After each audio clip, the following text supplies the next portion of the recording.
First, I lost a tooth a few days ago. Took off part of my bridge, so it's just sorry if it bugs you. It bugged me. Anyway, I guess just tonight I thought I'm going to talk about the Yangtze incident. So it's a documentary. Well, it's a historical event, but a few years ago I saw a documentary by Mark Felton about it, and it really blew my mind because I thought, oh my God, this is what something like this is going to happen to the United States.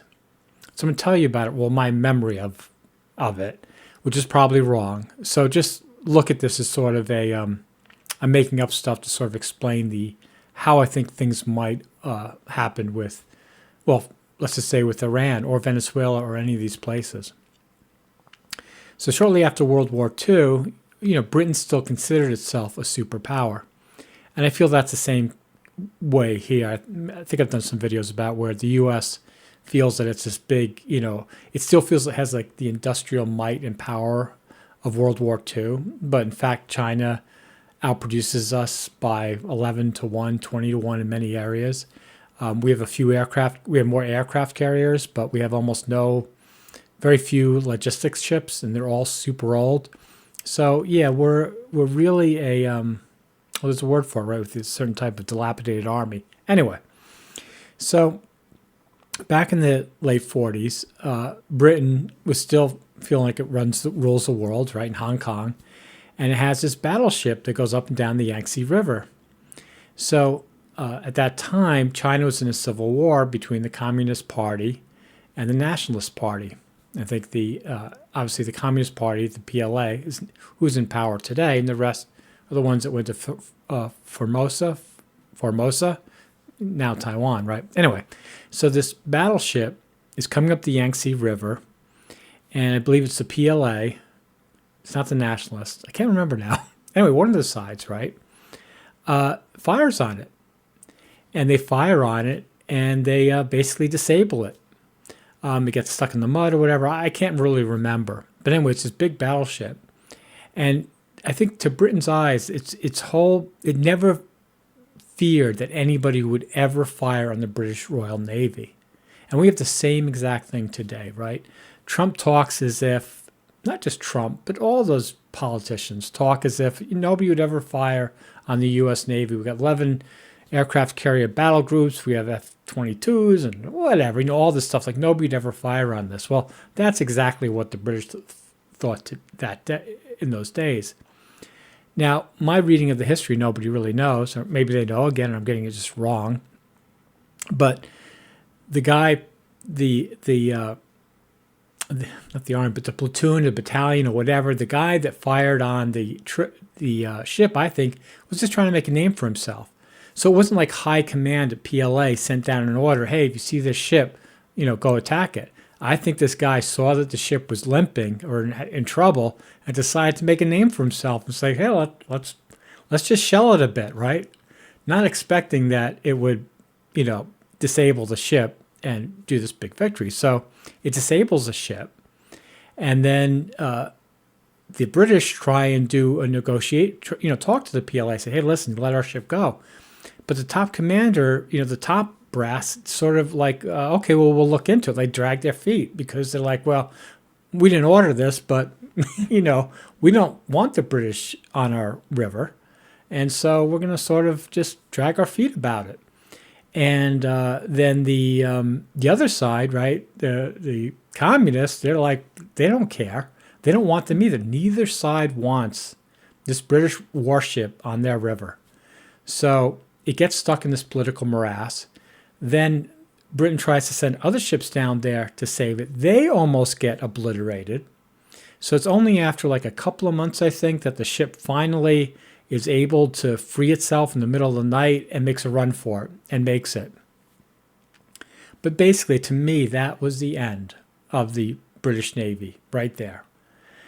Because one of my favorite sayings is a threat is mightier than the sword. And that incident, the threat was no longer mightier than the sword. They were able to disable a ship. The British Navy or Army or whatever was not able to go rescue that ship. They just got into more trouble, and the weakness of Britain was shown. So this is what could happen and I'm just making this up right off my head right here, but it's the same thing. Let's just say that the U.S. Navy is off Venezuela, right? And some guy from Cuba, right? Navy guy from Cuba, whatever, thinks, oh, I'm going to take a pot shot at this ship, and takes a pot shot at this ship and, disables it. Well, are other South American countries going to come to its aid, right? Would Argentina or anybody else? I'm not so sure that they would. Even Panama, I'm not so sure. Like, who's going to come to its aid, right? So, and then is the U.S. going to go to war, real war with Cuba? That's risky, or real war with anyone. Remember, and again, another sign of complete U.S. weakness. There are no boots on the ground in Venezuela. All the U.S. did is bomb from the air, just like everything. They say, oh, we got 14,000 people on the ships. Well, I'm pretty sure if those 14,000 Marines, go on land and fight their way to Caracas, it's not going to be a pretty sight whatsoever. The U.S., remember, Afghanistan, they left.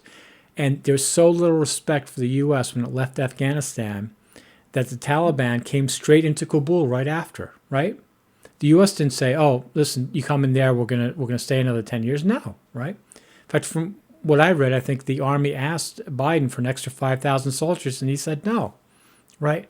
So there's, again, because that fear of being caught out. So I should mention that too, that there are two factions in all militaries and all governments, right? The hawks, they're like, yeah, we're going to show them. And the others like, no, we don't want to get into trouble. We don't want to get our weaknesses exposed, or we don't want to get like dragged into something, so we're not going to do it. And these two forces are always, battle. Anyway, let's take Iran right now. So now in the 1979 tanker war, that was completely different. I mean, the U.S., had a lot of power 40 years ago. 40 years ago, there's no way for anybody to take out an aircraft carrier or a ship without, launching planes and then having to engage with U.S. planes. It was just really very difficult. But Iran has proved with its rocket, which is a 12-day war with Israel with its rockets and what it hit, that it can hit things. Think about it. It's like, I don't know, 1,200 miles away, 2,000 miles away. It's really super far. And they came within inches. And China has been building for the past 10, 20 years a ballistic missile specifically designed to hit aircraft carriers. They even built an aircraft carrier out in the desert to practice on. So, yeah, China's been working on it, a long time. So we already know what these missiles can do. And then with Yemen, right, Operation Freedom Prosperity or whatever, the U.S. Lost a couple of aircraft, one of them, because a missile's coming in from Yemen, and the aircraft carrier did this maneuver. Like, they weren't ready for that. It's like 200 miles away or something. They can never get that close because of the threat of missiles. And then as soon as they could, find some way to get out of it, they did. 12-day war, Israel capitulated. Operation Prosperity Guardian, U.S. capitulated. What does that tell you? These are hawks running these programs. These are guys that really want to win. So things have to be really bad, right? I mean, really, like, there has to be real proof that to stop it, that the own, but the own risk-averse people in the military can bring and say, hey, listen, okay, we almost got hit 2 times. And if we'd got hit any of those 2 times, we would have sunk. So do you really want to take that risk right now? And they said no, I think. Same thing with the 12-day war with Israel. The Americans, remember, we sent their THAAD system to Israel after the first missile skirmish, right? So Israel had the absolute top missile defense systems in the world from the United States when the 12-day war began, and Iranian missiles started getting through, and then they quit, right? What does that tell you? So in Iran, because the government is not thinking about all these connections, which used to define how military stuff was conducted in the Middle East in many places, because you did have long and hard meetings with people saying, well, if you do this, what about this? And what about that? All that's gone. It's all totally gone. Everybody's just acting like, again, that, oh, whatever they do is going to work. So Iran is having these riots now, which it's sort of like you have to be, again, if you're simple-minded, you can think, okay, well, if we send in a bunch of missiles or we bomb Iran, that will give the push for the people to topple Iran and put in a new government, and then we'll be okay. Well, yeah, but maybe the people only want a different domestic government. They don't care about the geopolitics, just like people don't care in the U.S. So I don't see, like, even best case scenario, I would say that the IRGC would say, okay, we're going to have a domestic Democratic Party, Ayatollah's out, whatever. But, now we're being attacked by the U.S., so it's game on, right? So anyway, so let's just say a U.S. ship is in the Strait of Hormuz or wherever, and Iran fires on it and disables a few ships. Okay. So let's just say that Israel's going to go up. Well, Saudi Arabia now is really mad. I'm not going to get into all this technical detail, but there's a lot of heavy politics going on, a lot of people changing sides and whatever. Saudi Arabia might say, no, you can't come, you can't go help them, even though they're an ally of the United States. And even though they have a bunch of weapons from the United States, politically, they may not be able to do it. And it's the same thing in the Yangtze incident. And it's something you have to remember is that it wasn't just about military power with the Yangtze incident. It was politics. Like because China was in a civil war, right? It wasn't going to do something to basically create more complexity for them with the British situation on the stupid river. So they sort of backed off, and that made those politics, wherever they were, made it too complicated for the British to get their ship out of there. And if you read about World War II, there are many things where a general's like, oh, I want to do this. And somebody's like, no, you have to wait for the French. You can't go in front of the French, right? Stuff like that, right? That happens all the time. So remember, all wars, all battles, there are huge political components of what the militaries will be allowed to do or not do. So if, take the USS Liberty, right? Another one of my favorite stories, right? So what really happened with that? Well, I think Israel purposely tried to sink that ship. And I'm not going to go into all of that. But again, and it was politics, which is why the United States government has never told us what really happened. They've gone with the line like, oh, well, Israel didn't really know. It was just a mistake, right?